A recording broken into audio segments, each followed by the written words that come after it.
Are humans born good or evil? It's a question that has echoed through philosophy, religion, and psychology for centuries. Are we blank slates shaped by society, beasts in disguise restrained by rules? Or are we at our core compassionate, moral, and kind? Let's begin where most questions do at birth. A newborn enters the world screaming, vulnerable, dependent, but not hateful, not cruel. In those early moments, there is no malice, just need, hunger, confusion. And yet, the seeds of who will become are already there, waiting to sprout. Some thinkers, like Jean-Jacques Rousseau, believed that humans are innately good, but that society corrupts us. According to Rousseau, it's civilization, property, competition, pride that pulls us away from our natural state of harmony. But not everyone agreed. Thomas Hobbes saw things differently. He wrote that in a state of nature, before laws and governments, human life would be solitary, poor, nasty, brutish, and short. To Hobbes, people are driven by self-interest, and without rules to restrain us, we would destroy each other. So which is it? Are we naturally kind, corrupted by the world, or naturally selfish, restrained by society? Modern science tries to answer this question not with arguments, but with experiments. In one study, researchers observed infants as young as 6 months old. The babies watched a puppet show where one character helped another and another character hindered. The infants consistently preferred the helpful character. Even at that age, something in them recognized kindness, chose it. Does that mean we're born moral? Maybe. But morality isn't just about recognizing kindness, it's about resisting cruelty. History offers plenty of evidence that humans can be monstrous. Wars, genocides, torture, slavery. How do we reconcile that with the idea of innate goodness? Some argue that evil isn't innate, it's taught. That people are shaped by trauma, environment, and power structures. That cruelty comes not from within, but from systems outside us. Others say that's too convenient, that humans have always carried darkness inside. That under the right conditions, anyone is capable of terrible things. Psychologist Philip Zimbardo's Stanford Prison Experiment is often cited here. Students, placed in roles of guards and prisoners, quickly fell into abusive behavior without being told to. It shocked the world. It suggested that ordinary people, given power and the right context, can become cruel, but others push back. That experiment, they argue, was flawed, artificial, incomplete. And they're right, no single study can capture the full truth of human nature. So we keep asking, are we good with the potential for evil, or evil with the potential for good? Let's consider empathy.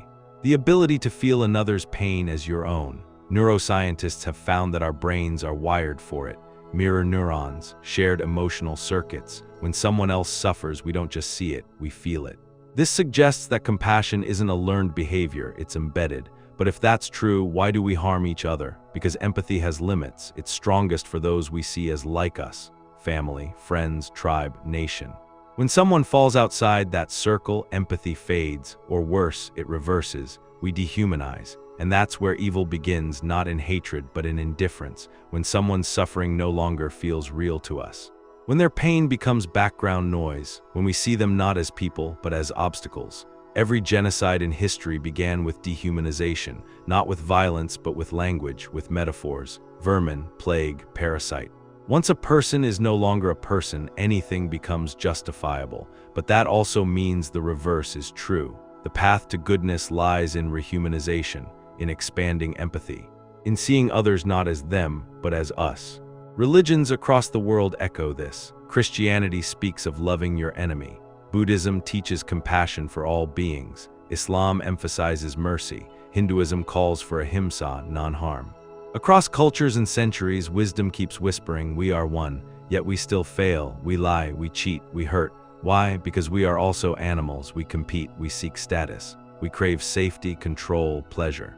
Morality is not our default setting, it's a choice, a practice, a constant internal negotiation between impulse and principle. Think of a person standing at a crossroads. One path leads to self-preservation, the other to sacrifice. The fact that we can choose either is what makes us human, and maybe that's the answer. Maybe we're neither good nor evil, but both, dual-natured, capable of transcendent kindness and horrific cruelty, and this duality is not a flaw. It's the battlefield of consciousness. Every day we stand at that crossroads. Every act, every word, every thought pulls us slightly in one direction or the other, and over time those choices form a pattern, a self, a soul. The question isn't just, what are we? But what do we choose to become? Some thinkers like Carl Jung believed that we must confront our inner darkness, not ignore it, not repress it, but integrate it. He called it the shadow, and only by facing it can we become whole, because if we deny our capacity for evil, we risk being blind to it, in others, in society, in ourselves. Think of the people who say, "I could never do that." History suggests otherwise. Ordinary people did, ordinary people do. The real strength lies in acknowledging your potential for harm and choosing not to act on it. That's where true morality begins, not in innocence but in conscious restraint.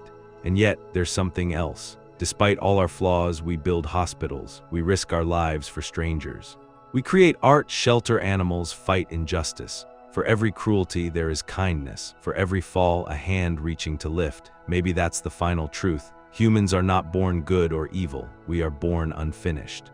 We are stories in motion, possibilities in conflict, not angels, not demons, but something in between with the terrifying, beautiful power to choose. And maybe that's more meaningful than being purely good. Because if goodness must be chosen, it becomes real, earned, and that makes it sacred. So the next time someone asks, are humans good or evil? Answer this: we are whatever we dare to become.